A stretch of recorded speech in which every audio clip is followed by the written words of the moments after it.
Bismillahirrahmanirrahim.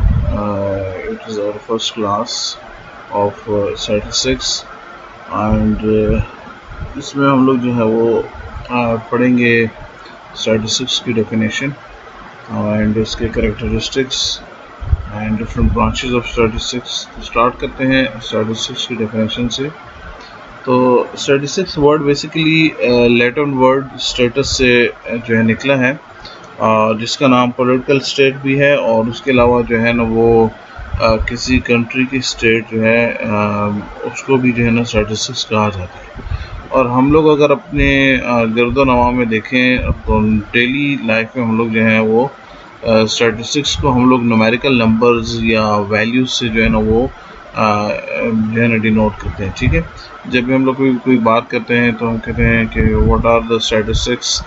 तो इसका मतलब ये है कि हम लोग जो है ना किसी चीज़ की वैल्यू या उसके डिफरेंट एस्पेक्ट्स के बारे में जो है ना वो न्यूमेरिकल एस्पेक्ट्स के बारे में या न्यूमेरिकल इन्फॉर्मेशन के बारे में बात कर रहे हैं. ठीक है, अब जो आपके पास स्टैटिस्टिक्स है उसमें सबसे पहले जो है ना वो कहते हैं न्यूमेरिकल फैक्ट सिस्टमैटिकली अरेंज्ड को, कि जो आपने जितने भी न्यूमेरिकल वैल्यूज़ आपके पास हैं किसी भी ऑब्जर्वेशन के हवाले से जो आपके पास डेटा मौजूद है उसको आपने सिस्टमैटिकली अरेंज करना है स्टैटिस्टिक्स में, और फिर उसी को यूज़ करते हुए आपने डिफरेंट जो है ना वो प्रोसीजर्स को यूज़ करते हुए टेक्निक्स को यूज़ करते हुए जो है ना वो डेटा कलेक्शन के जो प्रोसेस है और जो उसका एनालिसिस हम लोग करते हैं, तो उसके बाद हम लोग क्या करते हैं डिफरेंट इन्फ्रेंसेस जो है ना वो ड्रॉ करते हैं. इन्फ्रेंसेस बेसिकली क्या होता है, इन्फ्रेंसेस ये होता है कि हम लोग एक जो स्टैटिस्टिकल डेटा होता है उसको स्टैटिस्टिकल प्रोसेस करके या टेक्निक्स अप्लाई करने के बाद हम उस डेटा को इस काबिल बना लेते हैं कि उस पर हम लोग डिसीजन ले सकते हैं. ठीक है, तो ये बेसिकली आपके पास क्या है स्टैटिस्टिक्स की डेफिनेशन है, जो कि बेसिकली आपके पास दो किस्म के एस्पेक्ट होते हैं. एक जो है न्यूमेरिकल डेटा अरेंजमेंट है और दूसरा जो है basically different procedure and techniques हैं जिससे हम लोग डेटा को कलेक्ट करते हैं, प्रोसेस करते हैं और एनालाइज करते हैं. और वो डेटा जो है एनालाइज करने के बाद हमारे पास एक मीनिंगफुल इन्फॉर्मेशन के लिए यूज़ होता है जो कि लॉन्ग टर्म प्रोसेस के लिए जो है ना इस्तेमाल की जाती है. अब कैरेक्टरिस्टिक्स ऑफ स्टैटिस्टिक्स से हम लोग बात करें तो इसमें सबसे पहले है कि ये लार्ज ग्रुप ऑफ डेटा को क्या करता है, डील करता है. ठीक है, लार्ज ग्रुप डेटा जैसे कि आप देख लें सेंसस मरदमशुमारी हो गया, या जो है ना जैसे कि आपके पास रिज़ल्ट निकलता है बोर्ड में, जो रिज़ल्ट निकलता है यूनिवर्सिटी का रिज़ल्ट होता है, तो उसको भी डिफरेंट स्टैटिस्टिशियन बैठे होते हैं और वो टेबुलेटर्स बैठे होते हैं और वो इनको जो है ना क्या करते हैं सिस्टमेटिकली अरेंज करके टॉप पोजीशन और जो है ना उसके बाद जो बकाया पोजीशंस होती हैं उसका तयन स्टैटिस्टिक्स को यूज़ करके ही किया जाता है. ठीक है, उसके अलावा जो है ये आइसोलेटेड या इंडिविजुअल डेटा को बिल्कुल भी डील नहीं करता, इंडिविजुअल डेटा को डील नहीं करता. ठीक है, उसके अलावा ये अनसर्टेनिटीज और प्रोबेबिलिटीज़ जिसको पॉसिबिलिटीज़ या अजम्पशंस भी कहा जाता है उसको डील करता है. ठीक है, लेट्स सपोज हम कोई चीज़ एज्यूम करते हैं कि जो है ना वो कोई भी फैक्ट होगा, उसको हम लोग एज्यूम करते हैं कि ये जो चीज़ है या दो वेरिएबल्स हैं इनके बीच में रिलेशनशिप है या नहीं. जैसे कि एक सिंपल एग्जांपल अगर मैं आपके सामने रखूं तो मैं कहता हूं कि इनकम और जो एक्सपेंडिचर है उसका जो है आपस में क्या है इम्पैक्ट है, कि जितनी आपकी इनकम बढ़ेगी उतना ज़्यादा एक्सपेंसेस आप बढ़ाएंगे. तो यहाँ पे फिर भी एक अनसर्टेनिटी है. अक्सर लोग जो है अपने एक्सपेंसेस नहीं बढ़ाते, वो सेविंग ज़्यादा कर लेते हैं. ठीक है, तो फिर भी अनसर्टेनिटी यहाँ पे आ जाती है कि आया हर बंदे की जो इनकम है उसके साथ एक्सपेंसेस बढ़ते हैं कि नहीं बढ़ते. तो उस जो है जो स्टैटिस्टिक्स है ये बेसिकली प्रोबेबिलिटीज़ अनसर्टेनिटीज़ इनके साथ भी जो है वो डील करता है. उसके अलावा डील विद दोज कैरेक्टरिस्टिक और aspect which are in the numerical form. ये ऑलरेडी मैं आपको बता भी चुका हूँ कि जो है स्टैटिस्टिक्स की डेफिनेशन में भी हमने पढ़ा है कि ये न्यूमेरिकल जो फैक्ट्स हैं उनको सिस्टमैटिकली अरेंज करके यूजफुल इंफॉर्मेशन जो है ना वो एक्सट्रैक्ट करने के लिए यूज़ किया जाता है.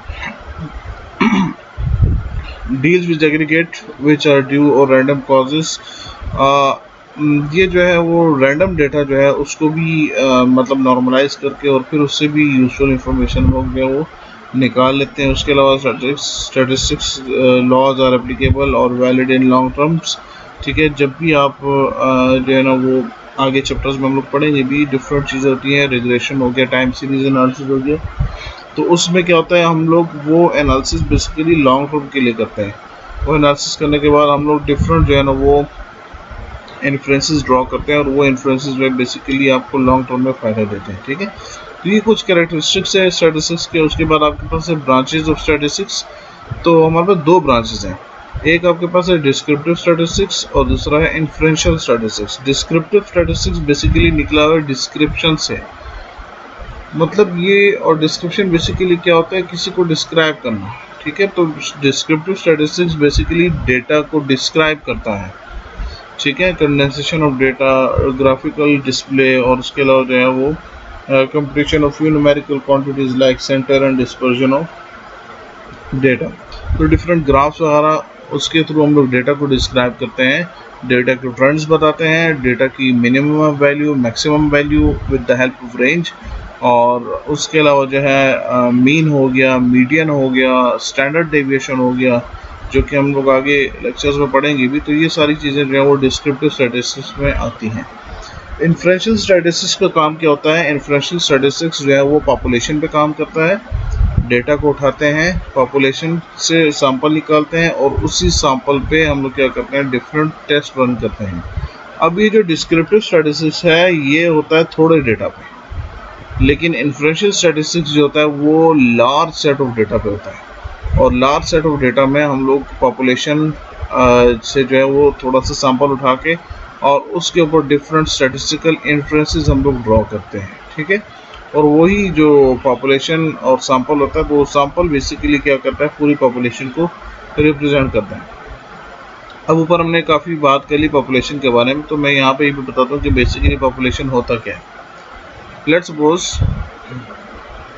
मैं क्लास में जाकर और हर स्टूडेंट्स को बोलता हूँ कि भाई अपना फेवरेट कलर जो है ना वो आप एक कागज़ पे लिख के मुझे दे दें, या वन बाय वन हर बंदा मुझे अपना फेवरेट कलर बता दे। तो मैं जिस क्लास में गया, लेट्स सपोज उसमें 20 स्टूडेंट्स हैं, तो ये जो 20 स्टूडेंट्स हैं बेसिकली ये पॉपुलेशन है। 20 स्टूडेंट्स मेरे पास क्या है, पॉपुलेशन है। ठीक है, एक तरीका तो ये कि मैं जाऊँ और मैं सारे 20 के 20 स्टूडेंट्स से जो है ना उनका फेवरेट कलर पूछ लूँ। एक तरीका ये कि मैं आता हूँ और मैं रैंडमली आगे पीछे से 2-3 स्टूडेंट्स से जो है ना पूछ लेता हूँ। 5 स्टूडेंट से लेट्स सपोज मैंने पूछ लिया कि भाई आपका फेवरेट कलर कौन सा, उन्होंने जो डिफरेंट कलर्स बताए उन्हीं को एज्यूम करते हुए मैं कहता हूँ कि भाई पूरी क्लास के फेवरेट कलर जो है ना वो वाइट है, या येलो है, या ऑरेंज है, या ब्लैक है, व्हाटएवर, कोई भी कलर। ठीक है, तो बेसिकली जिस एरिया को, जो टारगेटेड एरिया है या जहाँ से मैं डेटा कलेक्शन कर रहा हूँ, वो बेसिकली क्या है, वो पॉपुलेशन कहलाता है। लेट्स सपोज मैं एक हॉस्पिटल से डेटा कलेक्शन कर रहा हूँ, तो वो पॉपुलेशन है, वो हॉस्पिटल पॉपुलेशन। ठीक है, लेट्स सपोज मैं एक सिटी से डेटा कलेक्शन कर रहा हूँ, तो वो पॉपुलेशन। लेट्स सपोज मैं 3-4 सिटीज़ से डेटा कलेक्ट कर रहा हूँ, तो वो 3-4 सिटीज़ मेरी पॉपुलेशन होंगी, और फिर उसी में से मैंने क्या उठाना होगा, सैंपल उठाना होगा। ठीक है, अब सैंपल क्या होता है, sample is a subset of population. ठीक है, पॉपुलेशन का छोटा सा पार्ट आपके पास क्या होता है, वो सैंपल कहलाता है, और सैंपल बेसिकली क्या करता है, पूरी पॉपुलेशन को रिप्रेजेंट करता है। ठीक है, ओके। फिर इसके बाद मैं अगर इसकी छोटी सी एग्जांपल आपके सामने सेट कर दूँ यहाँ पे, तो ज़्यादा बेहतर हो जाएगा। ठीक है, तो लेट्स सपोज ये आपके पास क्या है, ये पॉपुलेशन है। ठीक है, और इस पॉपुलेशन का एक छोटा सा पार्ट हमारे पास बेसिकली क्या है, ये सैंपल है। ठीक है, तो एक हमारे पास इसमें आ जाता है पॉपुलेशन, और दूसरा हमारे पास क्या आ जाता है, सैंपल आ जाता है। ठीक है, तो ये आपके पास आ जाएगा पॉपुलेशन। ठीक है, और ये इसका सैंपल आ जाएगा। लेकिन ये जो सैंपल है ये बेसिकली क्या करता है, ये पूरी जो पॉपुलेशन होता है उसको रिप्रेजेंट करता है। ठीक है, ओके। नेक्स्ट आपके पास है इम्पोर्टेंस ऑफ स्टैटिस्टिक्स। तो इम्पोर्टेंस इसकी हर फील्ड में है, हर जगह पे इसकी इम्पोर्टेंस है, लेबॉर्ट्री में, एक्सपेरिमेंट्स में। अगर आपको स्टैटिस्टिक्स की मदद से क्वांटिटीज़ पता करके और आप एक मतलब सॉल्यूशन आप रेडी करते हैं लेबॉर्ट्री में, तो मतलब वहाँ पे भी स्टैटिस्टिक्स यूज़ हो रहा है। ठीक है ना, और आप एक स्पेसिफिक टाइम को नोट करते हैं, तो वहाँ पे भी स्टैटिस्टिक्स यूज़ हो रहा है। मतलब हर फील्ड में जो है वो स्टैटिस्टिक्स जो है वो यूज़ हो रहा है।